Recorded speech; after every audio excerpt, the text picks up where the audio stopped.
আপনারা জানেন যে কসবারে গণধর্ষণ কাণ্ডের পর কসবা সাউথ ক্যালকাটা ল কলেজে পঠন পাঠন অনির্দিষ্টকালের জন্য বন্ধ রাখার সিদ্ধান্তের কথা ঘোষণা করেছিল গভর্নিং বডি। এবার এই সিদ্ধান্তে শিক্ষামন্ত্রী ব্রাত্য বসু অখুশি, অসন্তুষ্ট বলে জানা যাচ্ছে।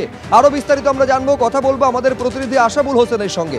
আশাবুল, দেখো, শিক্ষামন্ত্রী গভর্নিং বডির এই সিদ্ধান্তে যে অখুশি, তিনি যে অসন্তুষ্ট তা তিনি গোপন করেননি এবং তাকে প্রশ্ন করা হয়েছিল এই যে পঠন পাঠন বন্ধ রয়েছে এবং যা নিয়ে ছাত্রছাত্রীদের একাংশ প্রশ্ন তুলছে, বিরোধীরা প্রশ্ন তুলছে, সে ব্যাপারে তার কি বক্তব্য? এটা কি কোনো শিক্ষা দপ্তরের সিদ্ধান্ত?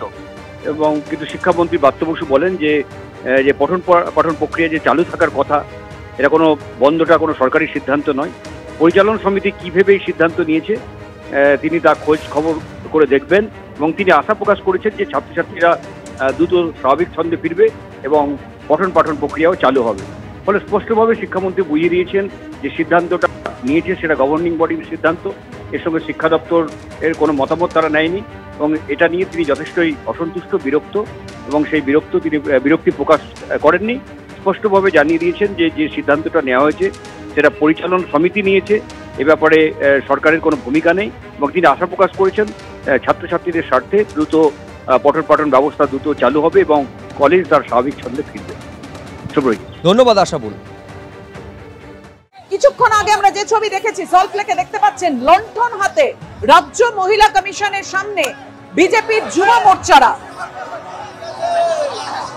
রাজ্যের নারী সুরক্ষা নিয়ে সল্টলেকে বিক্ষোভ দেখান তারা রাজ্য মহিলা কমিশনের সামনে।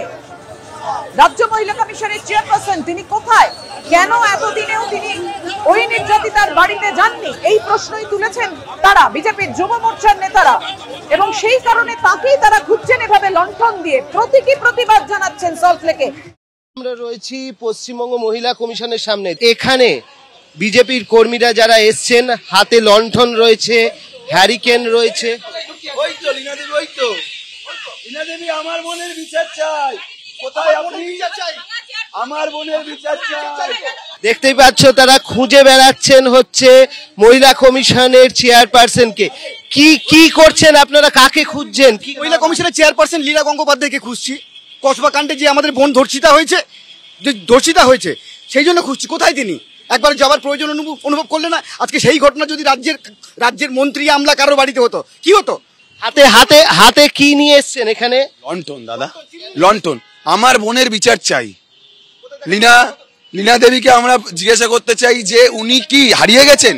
উনি বলবেন মহিলা মুখ্যমন্ত্রী রাজ্যে মহিলাদের এইভাবে ধর্ষণ হচ্ছে, অথচ মহিলা কমিশনের যিনি চেয়ারপারসন আছে লীনা গাঙ্গুলি, তাকে আমরা কোথাও খুঁজেই পাচ্ছি না। তাই আমরা লণ্ঠন নিয়ে, ছাতা নিয়ে খুঁজতে এসেছি, যদি তারাকে পাওয়া যায় আমাদের দুঃখ, আমাদের যন্ত্রণা জানানোর জন্য। দেখতেই পাচ্ছ যে এখানে হাতে লণ্ঠন, হারিকেন তারা নিয়ে এসছেন এবং নিয়ে এসে প্রতীকীভাবে পশ্চিমবঙ্গ মহিলা কমিশনের সামনে তারা এখানে পশ্চিমবঙ্গ মহিলা কমিশনের দায়িত্বপ্রাপ্ত যিনি রয়েছেন তাকে খোঁজার চেষ্টা করছেন এবং সেইভাবেই প্রতীকীভাবে তাদের এই যে ক্ষোভ, সেই ক্ষোভটা তারা এখানে তুলে ধরছেন, তাদের যে প্রতিবাদ সেটাকে তুলে ধরছেন।